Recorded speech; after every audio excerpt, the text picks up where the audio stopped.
capítulo 2, lo vas a estar leyendo del verso 1 hasta el verso 7. Dice así la palabra del Señor.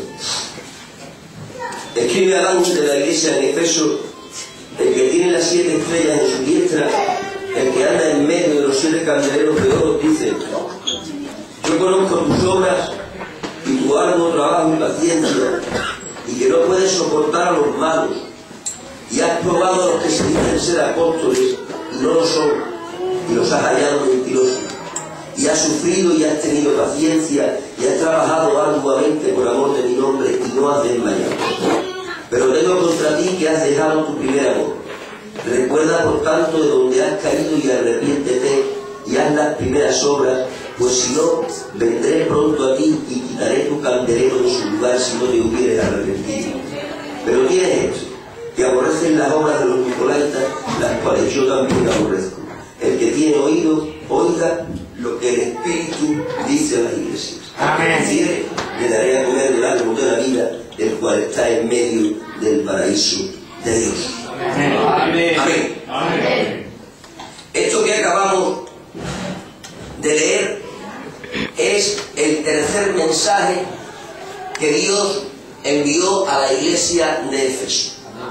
Anteriormente a este hubo 2 mensajes. El primero y el segundo enviados por la pluma del apóstol San Pablo, y este tercero por la pluma del apóstol San Juan. Hay algo triste en el devenir de la naturaleza de cada uno de estos 3 mensajes. Y la tristeza que transmite la naturaleza de cada uno de estos 3 mensajes en su cronología de tiempo es que nos dan a entender que la iglesia de Efeso usó el tiempo para empeorar en vez de para mejorar. Habitualmente, y según nos enseña la naturaleza, el tiempo debe de transcurrir sobre las personas para que éstas crezcan y maduren. Sin embargo, el devenir de la naturaleza de cada uno de estos 3 mensajes nos hacen entender que el tiempo para la iglesia de Efeso no dio a luz el resultado que la naturaleza enseña, porque ellos en el transcurso del tiempo, en vez de crecer, menguaron. Espero que no nos pase eso a ninguno de los que aquí nos encontramos. Amén. Vengan ustedes a examinar lo que les estoy compartiendo como introducción al mensaje que les voy a dar. El primer mensaje que Dios manda a la iglesia de Efeso es el que aparece en nuestra Biblia bajo el título de Carta del apóstol San Pablo a la iglesia de Efeso.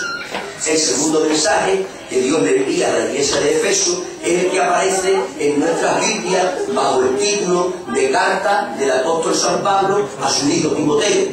Y el tercer mensaje es por el apóstol San Juan, el que acabamos recientemente de leer. En el primer mensaje, Carta del apóstol San Pablo a la iglesia de Efeso, lo que hace Dios por la pluma del santo apóstol es enseñarle a la iglesia en profundidad la naturaleza de la iglesia. En el segundo mensaje, Dios, por medio de la pluma del apóstol San Pablo, le enseña a la iglesia de Efeso, que en aquel momento la pastoreaba a Timoteo, lo que era el riesgo de los falsos maestros y los falsos profetas que se estaban introduciendo encubiertamente y enseñando doctrinas heréticas. Y en el tercer mensaje, por la pluma ya de San Juan, Dios le exhorta a la iglesia a consecuencia de un pecado en el que estaba viviendo, la pérdida del primer amor. Vean ustedes el devenir de la iglesia por la naturaleza de los mensajes. En el primero le enseña doctrina. En el segundo le advierte de los peligros de las falsas doctrinas y los falsos maestros. Y en el tercero le exhorta y le reprende por la práctica de un pecado. ¿Se dieron cuenta?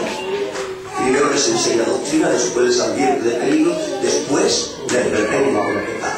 La naturaleza de cada uno de los mensajes nos hace comprender que Efeso ha ido declinando en el paso del tiempo, cuando la realidad de la naturaleza nos enseña que el paso del tiempo nos debe de ayudar a crecer en vez de a menguar. Quiera Dios y el tiempo pasando por nosotros en mitad de nuestra cristiandad nos sirva para crecer y no para menguar, nos sirva para ser cada día mejores y no cada día peores. A mí me gustaría que el espíritu de la iglesia de Efeso no estuviese en mí, ni tampoco en ti. A mí me gustaría que en mí y en ti estuviese el espíritu que estuvo en el profeta Daniel. Amén. El profeta Daniel, a diferencia de la iglesia de Efeso, no permite que el tiempo le empeore. Muy al contrario, al profeta Daniel el tiempo le mejora.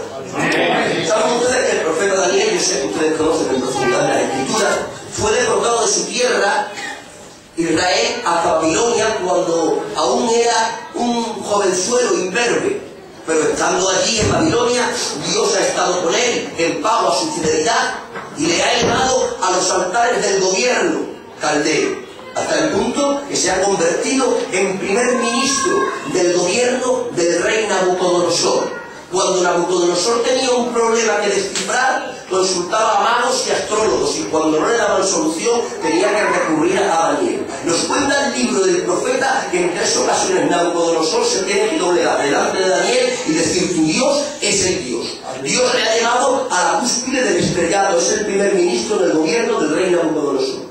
Pero saben ustedes una cosa, que Nabucodonosor, como todos y cada uno de nosotros, se murió.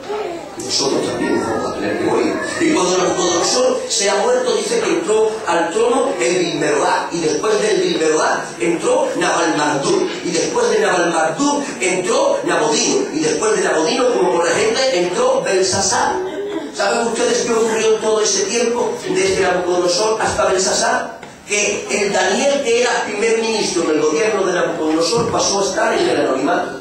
No se dice nada de él, ni en el reinado del Bilmerodá, ni en el reinado de Nabalmarduk, ni en el reinado de Nabodino, ni tan siquiera en el reinado de Belsasar, cuando menos del principio del mismo, pero sí en el final.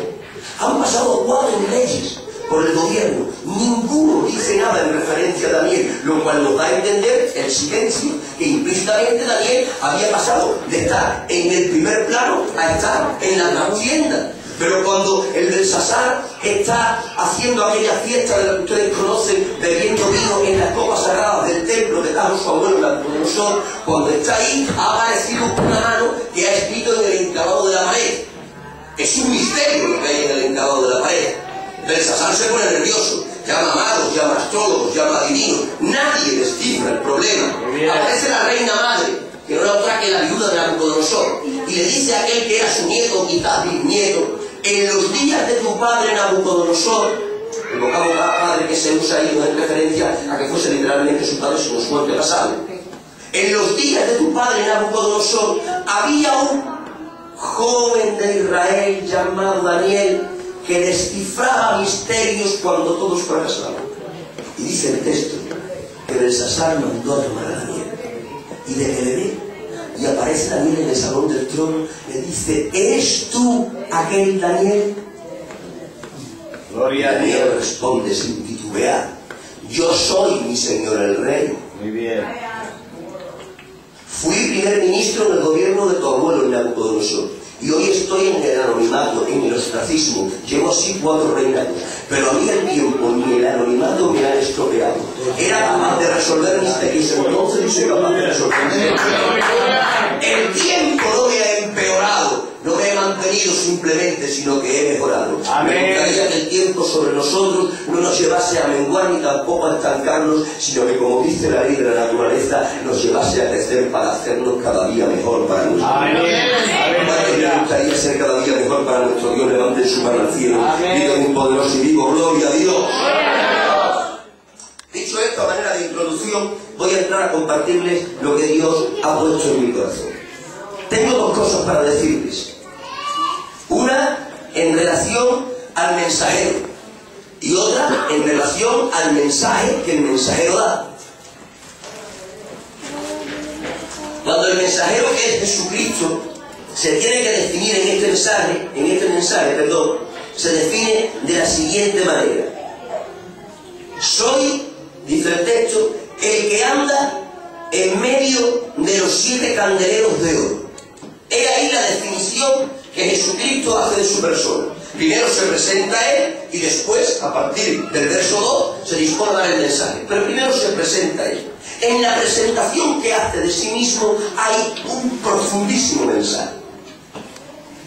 Soy el que anda en medio de los 7 candeleros de oro. Ese mensaje lo entendían perfectamente estas 7 iglesias que iban a recibir el mensaje, entre ellas, por supuesto, Efeso. Cuando él dice: soy el que estoy en medio de los 7 candeleros de oro,